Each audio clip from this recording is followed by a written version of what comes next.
Assalamualaikum warahmatullahi wabarakatuh. Saya Munawwaroh Rasti Pratiwi dengan NIM 204210179 dari kelas 1F Prodi Pendidikan Guru Madrasah Ibtidaiyah.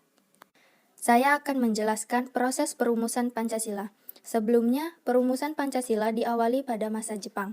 Pada masa itu, Jepang menarik simpati bangsa Indonesia dengan menjanjikan kemerdekaan untuk bangsa Indonesia. Janji kemerdekaan itu diberikan langsung oleh Perdana Menteri Jepang yang bernama Kuniaki Koiso. Atas janjinya itulah pemerintah Jepang membentuk BPUPKI.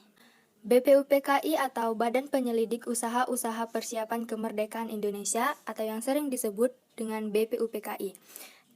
BPUPKI ini memiliki nama Jepang yaitu Dokuritsu Junbi Chosakai.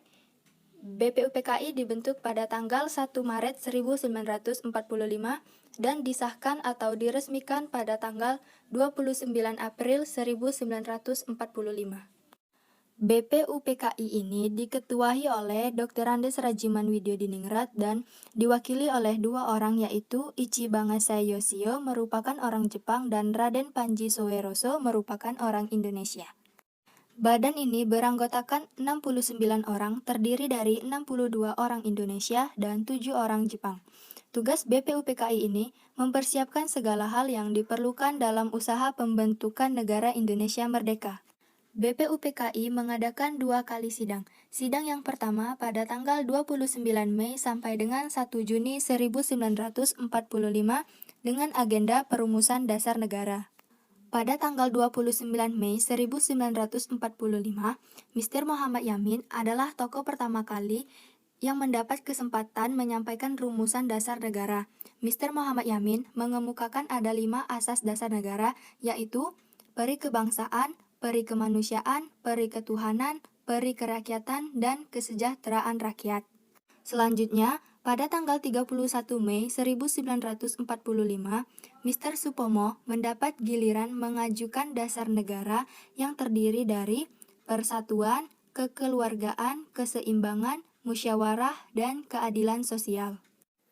Dan pada tanggal 1 Juni 1945 berlangsung sidang terakhir BPUPKI.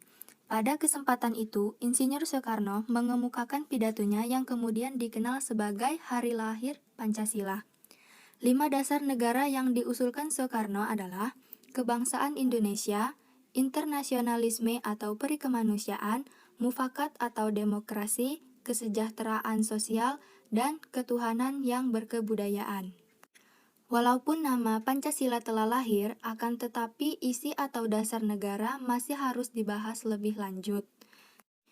Pada akhir masa persidangan BPUPKI yang pertama, Ketua BPUPKI membentuk panitia kecil yang bertugas untuk mengumpulkan usulan para anggota yang menyangkut masalah terkait Indonesia merdeka. Usulan-usulan yang dibahas seperti usulan meminta Indonesia merdeka selekas-lekasnya, usulan mengenai dasar negara, usulan mengenai warga negara, agama, dan lain-lainnya. Kemudian dibentuk lagi panitia kecil yang beranggota 9 orang atau yang biasa kita kenal panitia 9.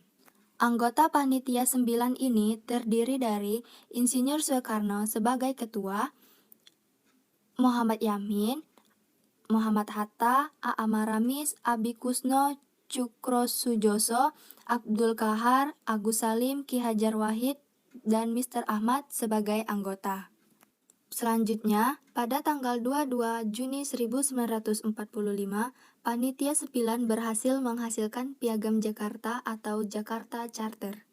Bunyi dari Piagam Jakarta ini hampir sama dengan pembukaan Undang-Undang Dasar 1945, hanya saja berbeda di rumusan dasar negara yang terdapat di alinea keempat, yang berbunyi sebagai berikut.